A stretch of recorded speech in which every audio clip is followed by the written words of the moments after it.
of ligand or drug unbinding.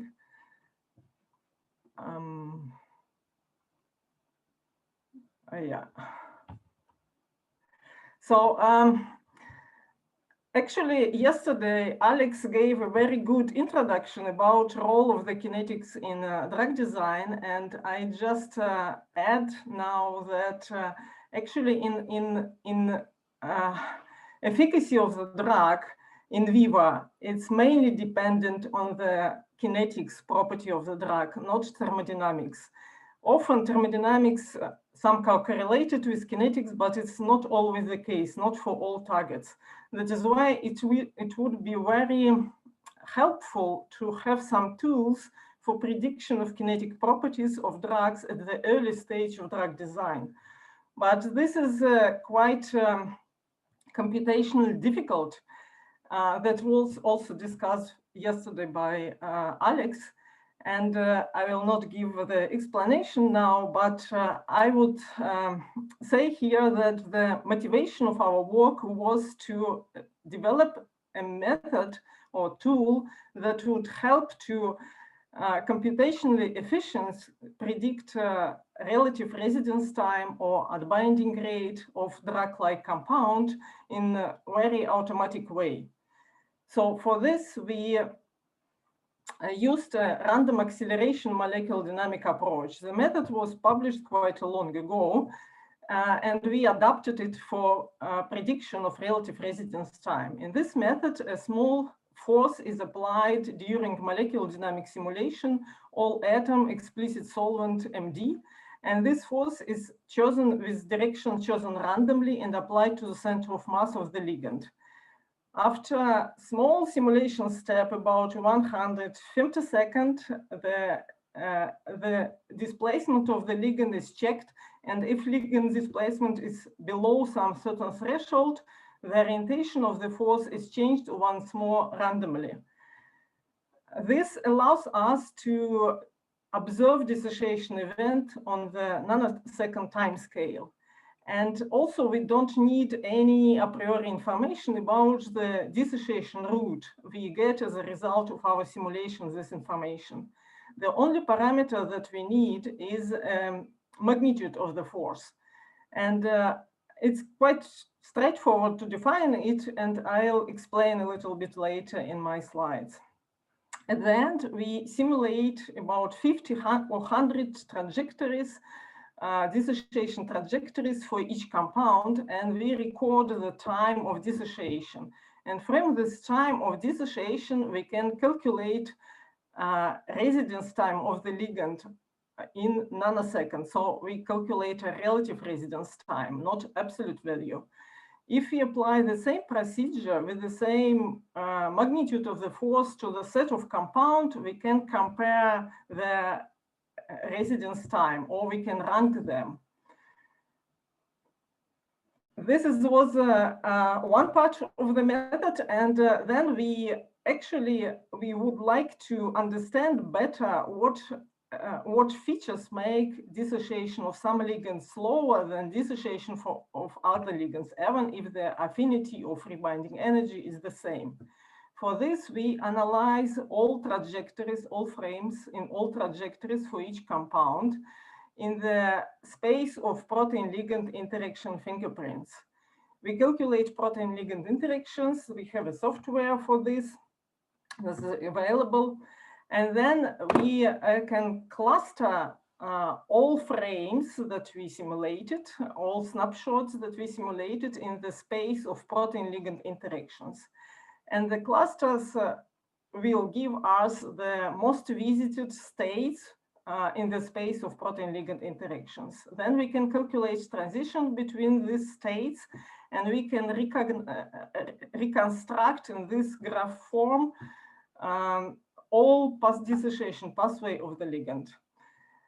As you see here, we have a bound state, we have an unbound state, and we have often some intermediate state. And if we look at the protein-ligand interaction in this intermediate state, we can get some information why this ligand, for example, dissociates slower than some other ligand.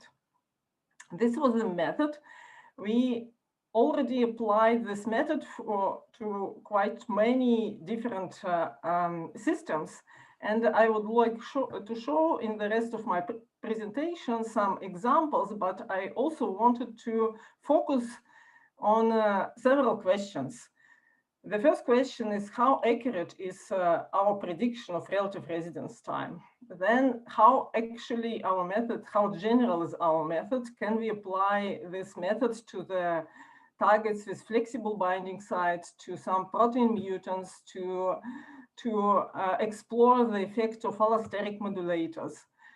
And also important question, what kind of artifact do we introduce by this additional random acceleration or additional force that we apply? And finally, can we identify the mechanism that makes some compound to dissociate slower than other compounds? The first example that I would like to show is HSP90. This study was actually published about 3 years ago, but still it's a very good example showing us how accurate is prediction of relative residence time using our method. As you see here, we have two binding sites, two shapes of the binding sites of this target. In one case, we have a loop conformation of this green fragment. In another case, we have a helical conformation. And two different shapes of pocket and different types of compound can bind to this different binding site. We are lucky to have from our colleagues from Merck data for many compounds, experimental data for kinetics of many compounds. This study was done for 70 compounds, but actually there are more data available currently. As you see, we have binding rate and binding rate vary by about several orders of magnitude for our compounds, and different series of compounds are shown in different colors, so it's quite different scaffolds. This is a result of our simulations, and we show that this is computed residence time versus experimental residence time on logarithmic scale, because this is a kinetic property and not thermodynamic. The most of compounds, as we see here, it's about 80%. They show quite a good correlation, but we have some outliers. For compound, this 80% of compound, the uncertainty of simulation of relative residence time is about 2-3 orders folds of the experimental residence time. That actually, when we recalculate to the energy value, it will be less than 0.5 kilocal per mole. We have also outliers, these green compounds, that all these compounds belong to the same binding scaffold. So the binding core is the same, it's quinazoline compounds, and we believe that the reason why we underestimate strength of the binding in molecular dynamic simulation is some problems with force fields. We can also go to the congeneric series of similar compounds. For example, here for indazole compound, we can look just in series with substitution of small fragment R1 or R2. And in this case, we get a better accuracy in calculation of relative residence time. It's about uncertainty about 50% of the value of the residence time. And finally, it would be nice to understand what actually the reason that some compound in HSP90 is slower than others compound. And as you see here, there is this type of compound, loop type compound bound to loop conformation. They occupy small pocket and they usually have a smaller residence time. The compounds that occupy a larger pocket, helix type compound, that usually, not all of them, but have a longer residence time. In reality, we try to investigate this problem of the residence time for HSP90. This paper is published about a year ago, and we found out that it's not quite easy to do, because in series of the compound, the features that affect residence time or kinetics can be different, but the main general rule is shown here, that the loops are faster, loop compound are faster than helical compound. If we look at our graph representation of dissociation, we see that in the case of the loop type compound, they dissociate directly as soon as bound state bonds are broken, they go out. In the case of the helix binding compound, there are some intermediate state, and in this state, compounds spend more time. And this state, actually, we can look carefully, what does it mean, this state? In this state, compound goes under the helix. It means that the state corresponds to the time that ligand need to disturb practically helix, or helix need to be disturbed to let compound to go out, because otherwise the dissociation channel is too narrow for compound. So the reason why, in general, most general reason for HSP90, why some compounds is slower and other faster, is a steric effect. I would like to show you in this slide another example. It's a T4 lysozyme, and we calculated dissociation of benzene from 3 different mutants of T4 lysozyme, and also for 1 mutant for 3 different temperatures, and also for indole dissociation of T4 lysozyme. And we have experimental data for all these cases, and you see that correlation is not perfect, but it's taken into account the uncertainty of experimental data. It's acceptable. What we found out, when we simulated, we analyzed the dissociation trajectories, we found out that there are many different pathways, and actually we compared with other studies, more accurate studies, for example, unbiased MD or metadynamic studies.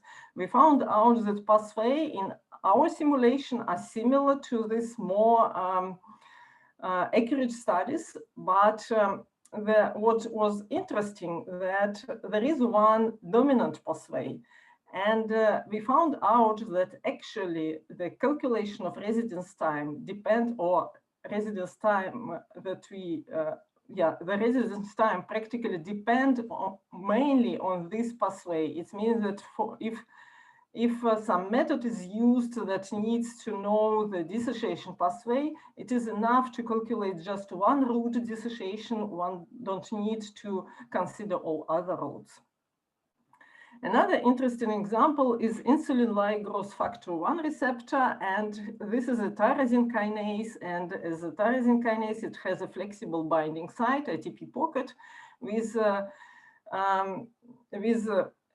several different conformations. The main 2 conformations of the binding site is correspond to different position of this DFG loop, and according to this conformation, the ligands that bound IGFR can be classified as the ligand type 1 and ligand type 2. This is a plot of experimental data, KD from Kokh, so it's practically thermodynamic properties to kinetic properties to unbinding rate. And we see that equilibrium dissociation rate, KD, is practically proportional to the Kokh. So correlate to Kokh, so unbinding rate for type 2 inhibitors. But for type 1 inhibitor, they all have practically the same affinity or same thermodynamics, but the kinetic properties, unbinding rate, is changed by 3 orders of magnitude. This type of compound is published from Gene paper in 2013. And actually the residence time on binding kinetics depends mainly on changing of this fragment. And what does it mean? It means that by changing the size of this fragment, we don't change the affinity or binding state, but we change that barrier, and we change barrier so much that dissociation time is changed from minutes to days. We run simulations, tau RMD simulations for calculation relative residence time, and we had to apply different forces for slow system, subsystem, and fast subsystem because we wanted to keep our dissociation within 10 nanoseconds. But nonetheless, they look reasonable. This correlation looked quite reasonable. And then we started to analyze type 1 inhibitors to understand what is actually the reason why this barrier becomes higher for different types of the ligands. If you look at the binding pocket, we see that it has such kind of triangular shape. And ligand has to dissociate through the narrow bottleneck from this pocket.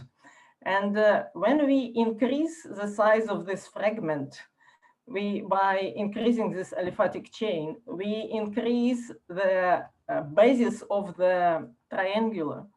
And for ligand, it becomes more and more difficult to squeeze through the narrow bottleneck in the dissociation pathway. And additionally, it has to break also this salt bridge.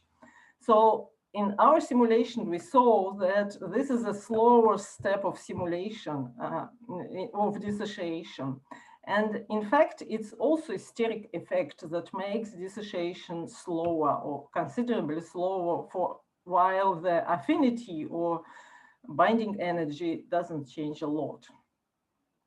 And final system that I would like to show you, it's a GPCR. We simulated unbinding rate for 2 different targets. One target is adrenergic receptor. And here we wanted to compare with more accurate unbiased MD simulation of binding of these ligands to adrenergic receptor that was done in a DISHO group. And another GPCR that we simulated is muscarinic receptor. And here we have data published by Capelli for energy landscape, dissociation energy landscape for epiroxyligand from this receptor. We simulated both these cases, and additionally, we simulated dissociation of acetylcholine that is much faster than epiroxy, and also epiroxy in the presence of allosteric inhibitor. We also simulated a different force applied. In the first case, we applied a relatively large force, and we observed that actually our trajectories that we get from simulation, they are much more noisy than in unbiased MD simulation on metadynamic simulations. And as a consequence, for example, we observed dissociation through the transmembrane helices. But as soon as we reduce the force, this dissociation through the transmembrane helices practically disappear. But the main dissociation we observe in both cases, in larger force and smaller force, the main channel of dissociation is through extracellular vestibule. We also observe that when we decrease the force, we can better see the intermediate state of dissociation. When we have a larger force, it's practically this intermediate state is less populated than when we decrease the force. Then we can explore what is the intermediate state. But this is expected. What was surprising for us that when we calculated relative residence time for all these 4 systems, including allosteric receptor, allosteric ligand, we found out that for both large force and small force, the accuracy is approximately the same. It's a little bit better for smaller force, but it's not considerably. So it means that similar to the situation with T4 lysozyme, if we have some dominant egress route, the residence time determines mainly by this predominant route. Some final notes. So our method, this tau-RAMD approach, is quite efficient in time. It needs about several hundred of nanoseconds per ligand to dissociate relative residence time. We cannot get absolute, of course.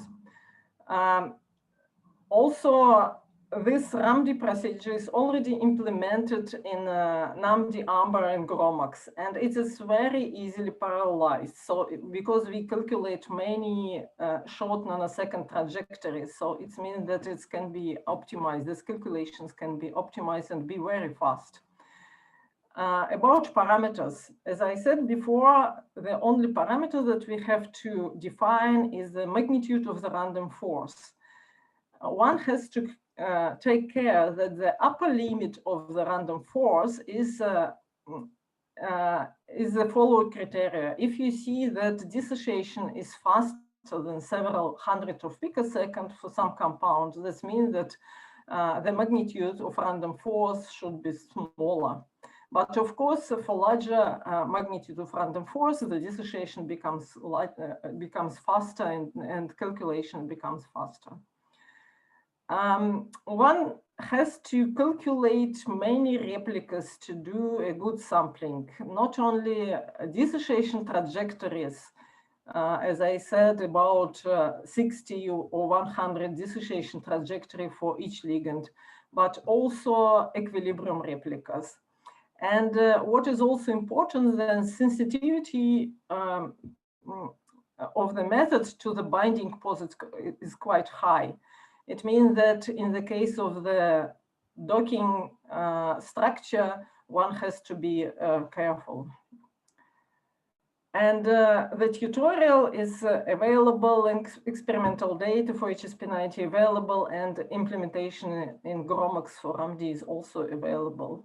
And I would like to thank, first of all, our group leader, Rebecca, and also Ariane, who helped a lot in simulations, and all our colleagues from different institutes who provide us a lot of experimental data.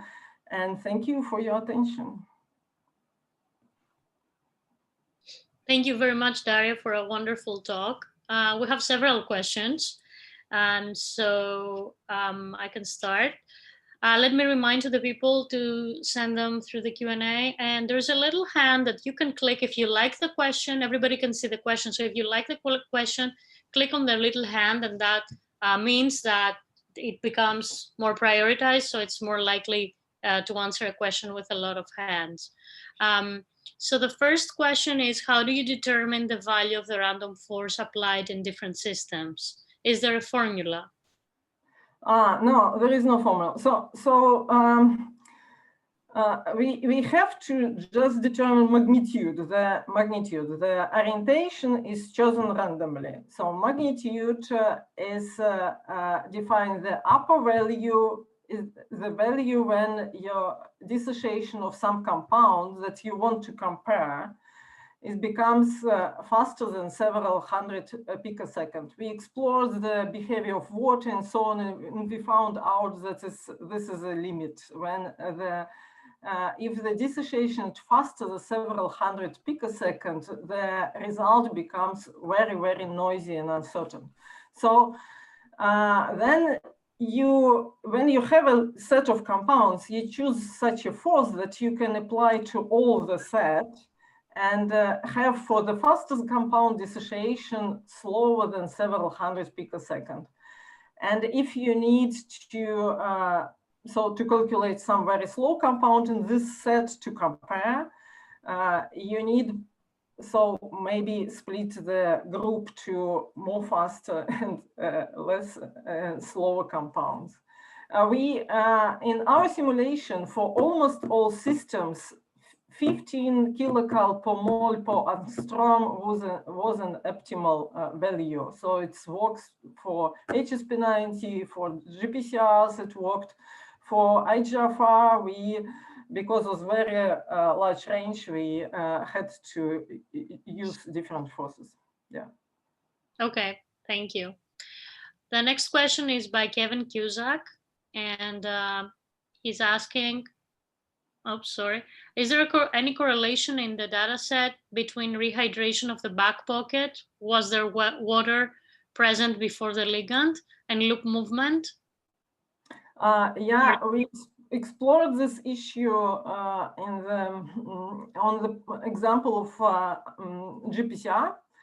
And we looked at the behavior of water, because when ligand goes out, water fills the pocket. And this was exactly for filling the water, the ligand, so it happens practically simultaneously. A little bit goes ligand out and water comes in. And if the dissociation of the ligand is about half a nanosecond or something like that, the water has enough time to equilibrate its position in the cavity, practically, depending on the position of the ligand in this moment. Yeah. Okay, thank you. So the next question is from Alex Dixon. Is anything known about the kinetics for HPC90 to interconvert between the two forms? And would you expect this to happen faster or slower than ligand dissociation? Yeah,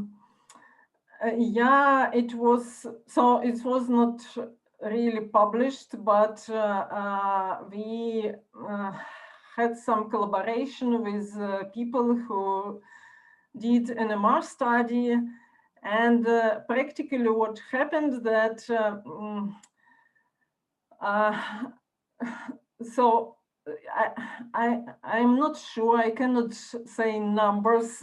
I can probably look and answer later about exactly numbers, times of conversions from one conformation to another. But it's pretty fast. So it's above the normal MDU microsecond. It's maybe millisecond, but it's pretty fast. But because it's a millisecond, of course, we don't observe this in our simulations in RAMD. Mm-hmm. Okay, thank you. And also you have the opportunity to answer in the Q&A. If you open Daria, there's a button where you can still type your answer. You can see your questions. The remaining questions will